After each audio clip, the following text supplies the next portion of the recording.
canal down here on the left. The Indian Mound we excavated last winter on the right is right beside Fort Morgan Road. You could reach out and touch it if you knew where to stick your hand. We're approaching the terminus of the Indian Canal into Little Lagoon.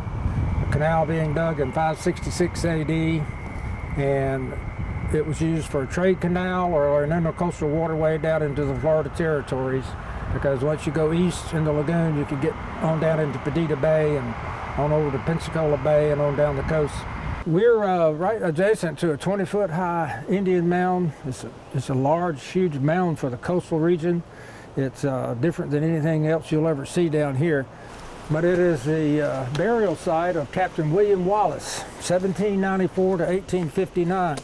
He left it in his will and the money to build this wrought iron gravesite for himself. And it's right on top of an Indian mound. Some people say he was a pirate. Some say he was a friend of the Indian chief that was here, but who knows. This is one of their mounds over here on the left. It's 120 feet long, 60 feet wide, about 8 feet high, and has a lot of seashells and pottery shards, those kind of things in it. We're standing on the waterward side of the Indian mound we just described, but this is the shoreline the way it would have been 1,500 years ago. But it's just a beautiful scenery of what the beaches looked like 1,500 years ago. And there was a big population of people right here, highly organized. And this is one of the two mounds described in the letter to the 19th Congress. Two conical shaped mounds just 200 yards north of the Little Lagoon. But this is one of them, and it is a sand mound. It goes about 75 feet that way and 150 feet that way. And it's about 8 feet high.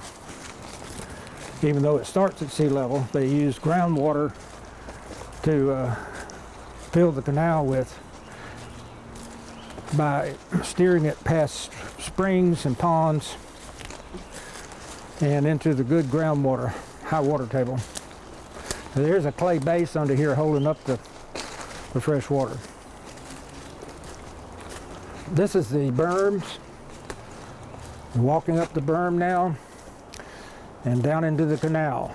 This, of course, has been filled in quite a bit over the centuries, but we did dig a cross section across this, and we dug down about 2.5 feet before hitting water last October, and we have an excellent cross section mapping of the different change in soil colors and strata.